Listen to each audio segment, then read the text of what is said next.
नमस्कार, मैं हूं आशीष चित्रांशी और आप देख रहे हैं द न्यूज लॉन्चर। नया साल, नई सरकार, लालू तैयार, नीतीश का इंतजार। ये ऑफर है या इशारा है? लालू यादव ने जो पोस्ट किया है ट्विटर पर, अपने ट्विटर हैंडल पर, एक्स हैंडल पर, उस ट्वीट का, उस वीडियो का मतलब समझना बहुत जरूरी है। इसीलिए मैंने कहा ये ऑफर है, इशारा है, या दरवाजा बंद करने का आखिरी फैसला है कि दरवाजा बंद है। ये समझने के लिए मेरे साथ संतोष पाठक है, कंट्रोल रूम जोड़ लीजिए संतोष को। संतोष, सबसे पहले मैं एक्स पर जो लालू यादव का ट्वीट है, वो ट्वीट आपको दिखाता हूं। जो कंट्रोल रूम दिखाइए ट्वीट, ये ट्वीट आप देखिए। इस ट्वीट में लिखा है नया संकल्प, नया साल, नई सरकार, किसान, मजदूर व गरीबों के सपने करेंगे साकार। लेकिन इसके नीचे जो वीडियो अटैच है, वो वीडियो हम नहीं दिखा सकते, म्यूजिक वगैरह का इस्तेमाल होता है, कॉपीराइट की दिक्कत होती है। उस वीडियो में पूरा एक संदेश है, डिटेल्ड संदेश है। वो संदेश मैं आपको बताता हूं संतोष। इसमें जो लालू यादव ने इस वीडियो के जरिए जो कहा है, उसमें है कि जब तक यह सरकार है, हालांकि इसको मीडिया अलग अलग अपने अपने एंगल से लिख रहा है कि नीतीश पर हमला है, नीतीश को निशाने पर लिया है, लेकिन इसका मतलब आपसे मैं समझूंगा। इसको हटा दीजिए कंट्रोल रूम। मैं जो वीडियो है, वीडियो का संदेश आपको बताता हूं। उसमें कहा है लालू ने कि जब तक ये सरकार है, नया साल मुबारक के लायक नहीं है। लालू यादव, इसीलिए मैं एक एक लाइन को क्लियर करता चलूं जो मुझे डाउट है। ये नहीं लिखा कि जब तक नीतीश कुमार है तब तक मुबारक के लायक साल नहीं है। जब तक यह सरकार है, यह सरकार यानी नीतीश कुमार भले हों, यह सरकार बदल जाए, यह सरकार वह सरकार हो जाए, यानी अगर तेजस्वी आ जाए तो क्या ये सरकार बधाई लायक हो जाएगी, नया साल का मुबारकबाद देने लायक हो जाएगी? तो नया साल मुबारक के लायक नहीं है। बाढ़ की समस्या ज्यों की त्यों है, फसल बर्बाद हो रही है, उन्हें औने पौने दाम में बेचना पड़ रहा है। सरकार की ओर से ना तो कोई उपाय है, ना ही कोई राहत। इस सरकार से कुछ नहीं होगा। मजदूरों के लिए नया साल तब मुबारक के लायक होगा जब नई सरकार आएगी। जब नई सरकार आएगी, यहां पर भी नहीं लिखा है उन्होंने कि जब तेजस्वी की सरकार आएगी, जब नई सरकार आएगी। जब नई सरकार आएगी। इसके अलावा फिर टैगलाइन मैंने आपको बता ही दिया कि नया साल, नई सरकार, नया संकल्प, नया बिहार। नया संकल्प, नया बिहार। वो जो है, अब पूरा संदेश मैंने पूरा कर दिया। अब आपके साथ चर्चा पे आता हूं। इसमें नया साल, नई सरकार, नया साल राजद सरकार नहीं लिखा, नया साल तेजस्वी सरकार नहीं लिखा, नया साल, नया संकल्प जो है लालू सरकार नहीं लिखा है, कोई भी अपनी पार्टी का नहीं लिखा। ये भी कहा कि ये सरकार जो है, इस सरकार के रहते नया साल का मुबारकबाद देने लायक नहीं है। जबकि अगर ये लिखते कि नीतीश कुमार के मुख्यमंत्री रहते नहीं है, तब मैं मानता कि जो है नीतीश पर हमला है। इसका क्या मायने है? नई सरकार तो आएगी साल हर हाल में, लेकिन वो दिसंबर के बजाय, नवंबर दिसंबर के बजाय कहीं जनवरी में ही तो पृष्ठभूमि नहीं तैयार कर रहे। ये ऑफर है, मैं फिर वही टैगलाइन, जो मेरी टैगलाइन है, ये ऑफर है या इशारा है? देखिए आशीष जी, नवंबर जो जिक्र कर रहे हैं, अक्टूबर में अगर तय समय पर चुनाव होगा तो अक्टूबर नवंबर में चुनाव होना है, अक्टूबर में चुनाव होना है, अक्टूबर और नवंबर में सरकार बदलनी है। वो भी ठंड का महीना होगा, जनवरी का महीना है, वो भी ठंड का महीना है। तो सर्द ऋतु जो है वो चल रही है, लेकिन बिहार की राजनीति में गर्माहट है, और ये बड़ी दिलचस्प गर्माहट है। जब हम कुछ दिन पहले बात कर रहे थे नीतीश कुमार के दोनों हाथों में लड्डू है, तो आप देखिए एक तरफ भाजपा है जो उप मुख्यमंत्री को भेज देती है बनाने के लिए कि आप हमारे साथ बने रहिए। राज्यपाल जैसे संवैधानिक पद पर बैठे हुए व्यक्ति को, राज्यपाल जो बने हैं उनको भी मुख्यमंत्री नीतीश कुमार के साथ उनके गांव भेज देती है, और दूसरी तरफ उनके दूसरे हाथ में लालू यादव का भी ऑफर है। इसमें तेजस्वी सरकार का जिक्र नहीं करना, सरकार बदलने का जिक्र नहीं करना, राष्ट्रीय जनता दल की सरकार का जिक्र नहीं करना, इसका सीधा सा मतलब है ऐसी सरकार जिसमें नीतीश कुमार मुख्यमंत्री हो और उनके बेटे तेजस्वी यादव वो मुख्यमंत्री हो। तो ये पूरी तरह से सीधा सीधा एक ऑफर है। देखिए मैं लगातार इस बात को क्यों कह रहा हूं कि नीतीश कुमार अब संशय की स्थिति में, हालांकि बहुत सारे लोग इसको माने या ना माने, नीतीश कुमार को ये टर्म मुख्यमंत्री की कुर्सी उनकी नहीं जा रही है, जहां तक मुझे लगता है, क्योंकि पार्टी उनकी टूटने नहीं जा रही, सांसद भले टूट जाए, विधायक नहीं टूटने जा रहे हैं। तो ये टर्म जो है वो नीतीश कुमार के कुर्सी के लिए, मुख्यमंत्री के लिए कोई खतरा नहीं है। नीतीश कुमार अब इंश्योर करना चाहते हैं कि 2025 में जिसकी शुरुआत आज से होती है, जब भी विधानसभा का चुनाव हो, उस विधानसभा चुनाव में वो उस पार्टी के साथ लड़े जो पार्टी जिसके सहारे वो अपने विधायकों की संख्या 75-80 से ऊपर पहुंचा पाए, नंबर 1 टारगेट। और नंबर 2 टारगेट कि वो उस गठबंधन के मुख्यमंत्री पद के उम्मीदवार हो, मुख्यमंत्री पद के चेहरे हो, और गठबंधन के जीतने के बाद मुख्यमंत्री पद की उनको शपथ दिलाई जाए। तो वो विधायकों की संख्या पर समझौता करने को तैयार नहीं है और मुख्यमंत्री पद को लेकर समझौता करने को तैयार नहीं है।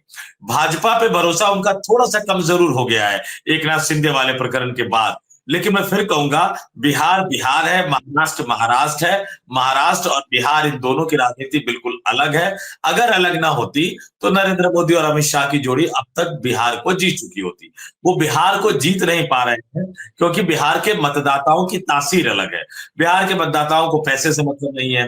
बिहार के मतदाताओं को, हालांकि मैं इसको दुर्भाग्यपूर्वक कटाक्ष रूप में कहता हूं, उनको शिक्षा से मतलब नहीं है, नौकरी से मतलब नहीं है, बेहतर रेलवे की व्यवस्था से मतलब नहीं है, बेहतर एयरपोर्ट की व्यवस्था से मतलब नहीं है। सबने अपने अपने जाति का झंडा उठा रखा है और जाति के झंडे को उठाकर नेता उनका वोट लेते रहते हैं। तो इसलिए बिहार में नरेंद्र मोदी और अमित शाह की जोड़ी किसी भी मायने में धर्म से भी ज्यादा, ये धार्मिक सांप्रदायिक ध्रुवीकरण करते हैं, लेकिन बिहार की धरती पर धर्म से भी ज्यादा जातीय ध्रुवीकरण और जातीय गोलबंदी होती है। और ये 1990 के बाद ही लगातार देखा गया है। लालू यादव ने बिहार की धरती पर लाल कृष्ण आडवाणी को गिरफ्तार किया था। तो उस जातीय ध्रुवीकरण की गोलबंदी को नरेंद्र मोदी और अमित शाह वाली भाजपा नहीं तोड़ पा रही है, ये बात बिल्कुल सच है। और इसलिए आज की तारीख में भी नीतीश कुमार के दोनों हाथों में लड्डू है। भाजपा का संदेश भी है और राष्ट्रीय जनता दल यानी लालू यादव ने भी संदेश दे दिया है एक तरह से।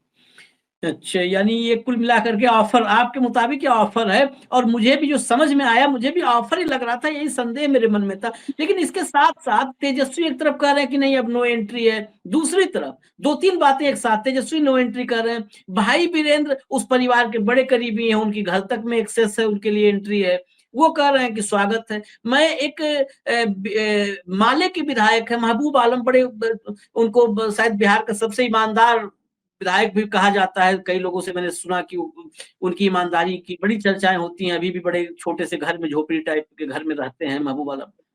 वो महबूब आलम का मैं एक मीडिया हाउस पर इंटरव्यू देखा, वो खुल करके कह रहे हैं कि नीतीश कुमार आए, उनका स्वागत है। वो मंत्रालय वगैरह, यहाँ तक बात हुई कि दिक्कत आप लोग तो नहीं हाईजैक कर लेंगे, क्योंकि नीतीश कुमार को हाईजैक करने की बड़ी चर्चा हो रही है कि उनके कुछ नेताओं ने हाईजैक कर रखा है, भाजपा ने हाईजैक कर रखा है।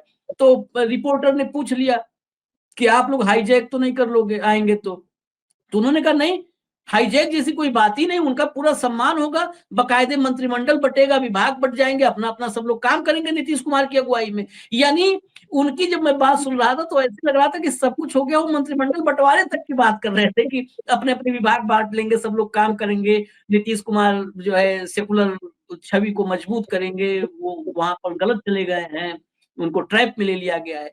तो ये अलग अलग माले, एक इंडिया अलायंस का, महागठबंधन का एक धड़ा माले, कांग्रेस की तरफ से कभी भी नीतीश पर बहुत कड़ा प्रहार रहा भी नहीं। अभी मनमोहन सिंह के घर आए, पता चला है कि घर में मुलाकात के दरमियान एक बड़े पुराने नेता, कांग्रेस के बड़े बुजुर्ग नेता, नाम का आप कहे तो ले भी लिया जाए, लेकिन चर्चा एक बुजुर्ग नेता, पुराने नेता है, गांधी परिवार के करीबी भी रहे हैं, वो मनमोहन सिंह के घर में उस वक्त मौजूद थे, डॉक्टर साहब के घर में, जिस वक्त नीतीश कुमार गए। इधर लालू यादव का ये नया नया साल, नया संकल्प, नई सरकार, भाई वीरेंद्र का ऑफर, ये क्या पूरा इंडिया अलायंस कहीं ऐसा तो नहीं नीतीश को बार्गेनिंग का पावर दे रहा है, बढ़ा रहा है कि बीजेपी से और हार्ड बार्गेन कर पाए?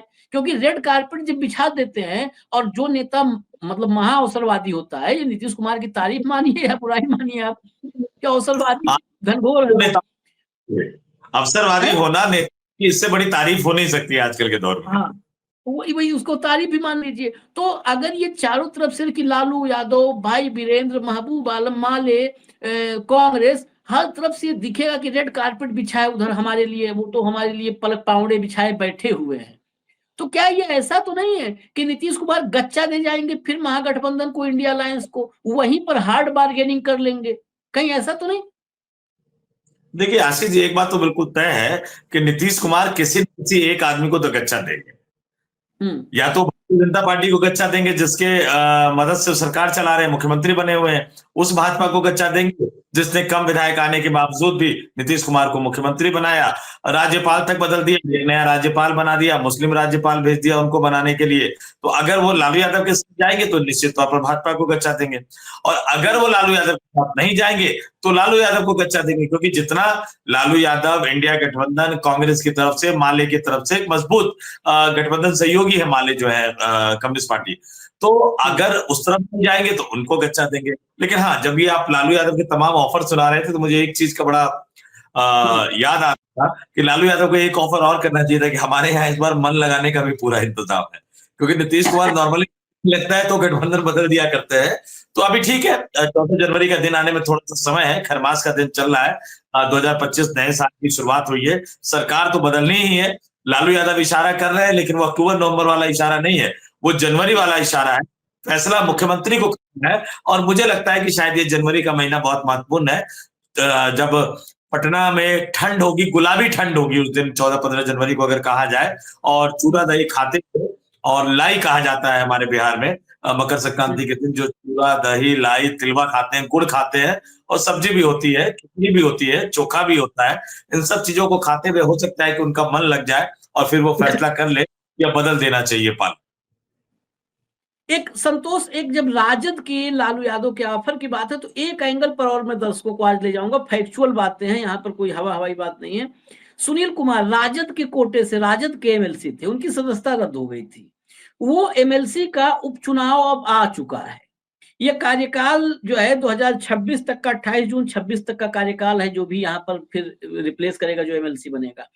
ये बड़ी परीक्षा है, जो भी लोग, चाहे हम हो चाहे जो भी लोग कह रहे हैं कि खेला होगा कूदा होगा, मुझे लगता है 14 जनवरी तो दही चूड़ा का हो गया, इस डेट पर सबकी नजर है। मुझे लगता है इसके बाद एक डेट है, उस डेट के बाद ये चर्चा बंद कर देनी चाहिए, उसके बाद नहीं करनी चाहिए, उसके बाद नीतीश को उनके हाल पे छोड़ देना चाहिए, कब खेलें कब कूदें वो अपना जब चाहे करें, क्योंकि इन अटकलों से क्रेडिबिलिटी बहुत, हम लोगों की, पत्रकारों की बहुत डाउन हो रही है। उनकी क्रेडिबिलिटी का उनको तो फर्क नहीं है, लेकिन हमें फर्क है। मैं आपको इसका सीक्वेंस बताता हूं। राजद के कोटे से राजद के एमएलसी थे, उनकी सदस्यता रद्द हुई। अब वहां पर जो उपचुनाव होंगे वो 23 को होगा, 23 को ही मतदान है और 23 को ही मतगणना हो जाएगी, लेकिन 23 तक का इंतजार नहीं करना है।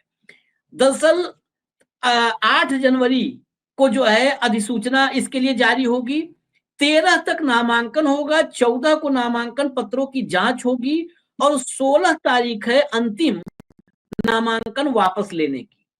जो बिहार में आज की तारीख में, अच्छा, इस जो ये सीट है एमएलसी की, इसमें विधायक मतदान करेंगे, तो विधायक अगर एक सीट के लिए मतदान करेंगे तो सीधी सी बात है, जिसका बहुमत उसका एमएलसी। अब यहां पर सवाल है कि अगर एनडीए एक मतलब साझा प्रत्याशी घोषित करता है तो इंडिया अलायंस महागठबंधन की हार तय है, वहां पर एनडीए का ही जो है एमएलसी बनेगा। सवाल यह है कि राजद कोटे का था एमएलसी, ऐसा यहां पर इसलिए मैं बार बार रिपीट कर रहा हूं राजद कोटा, कि अगर ये जेडीयू या बीजेपी कोटे का होता तो ये फिर दावा होता कि जेडीयू कोटे का है तो भाई जेडीयू ही उसको कंटिन्यू करे, रिप्लेस करे, भाई हमारा था तो हम ही लेंगे।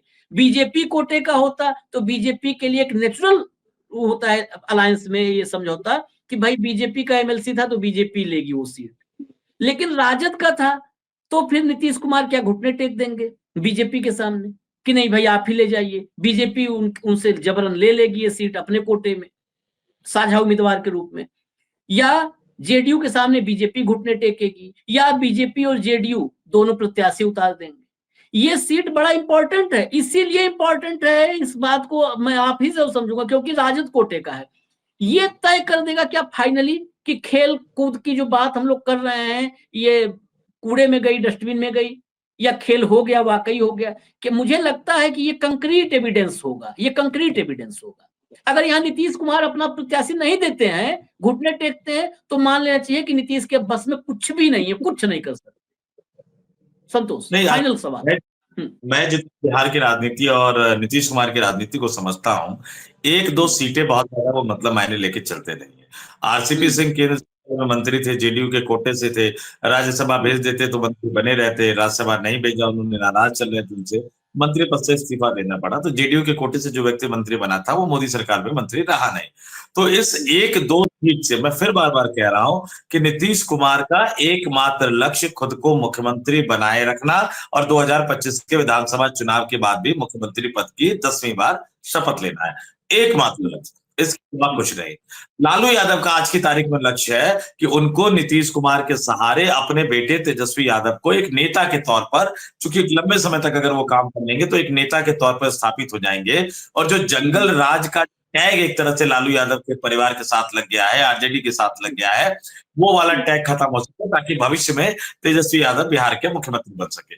ये क्या होगा, कैसे होगा, इन सीटों को लेकर, इस एक सीट को लेकर वो दोनों बहुत ज्यादा उत्सुक भी नहीं होंगे। लेकिन मेरी जानकारी यह है कि जेडीयू इस सीट पर दावा करेगी और शायद अपने किसी नेता को चुनाव भी लड़ेगी। ज्यादा जो मेरी जानकारी वो ये है। लेकिन बिहार की राजनीति है, लगातार पल पल बदल रही है। उससे पहले अगर खेला हो गया तो फिर निश्चित तौर पर आरजेडी का होगा, लेकिन उसमें भी अगर नीतीश कुमार उनके बेटे को उप मुख्यमंत्री बना देंगे तो मुझे नहीं लगता कि लालू यादव भी इस सीट के लिए अड़ते हुए या लड़ते हुए नजर आएंगे। आज की तारीख तो फिलहाल बिल्कुल लालू और बिल्कुल ये जो कहा संतोष ने वो वाजिब है, लेकिन लालू और नीतीश के बीच लड़ाई नहीं। नीतीश अगर इस सीट पर अपना प्रत्याशी न खड़ा करके भाजपा के प्रत्याशी के साथ खड़े होते हैं तो ये संदेश जरूर जाएगा कि नीतीश ने एक बार फिर, जो अभी चर्चाएं हम लोग कर रहे हैं कि नीतीश के मन में बहुत कुछ है, अब भाजपा की सब साजिशों को समझ चुके हैं, और फिर भी अगर इस एमएलसी के उपचुनाव में भाजपा प्रत्याशी के पीछे जेडीयू को खड़ा कर देते हैं, यानी भाजपा प्रत्याशी को ही साझा उम्मीदवार मान लेते हैं, तो ये जरूर माना जाएगा कि नीतीश कुमार कमजोर पड़ चुके हैं, भाजपा से लड़ने की उनमें अब क्षमता नहीं है। वो बीच बीच में ये रूठना, को भवन में जाना, चुप हो जाना, ये सब करेंगे, सिर्फ बार्गेनिंग के लिए रहेंगे भाजपा के साथ। ये इसलिए इस चुनाव पर नजर है क्योंकि चुनाव में घुटने टेकना सिंबोलिज्म होता है। आपको विधानसभा चुनाव में जाना है, उसके पहले अगर आप अपने कार्यकर्ता को, किसी अपने कार्यकर्ता को एमएलसी बनाने की कोशिश करेंगे तो कार्यकर्ताओं में संदेश जाता है। इसका मतलब आप अपने कैडर को चुनाव के वक्त क्या संदेश दे रहे हो?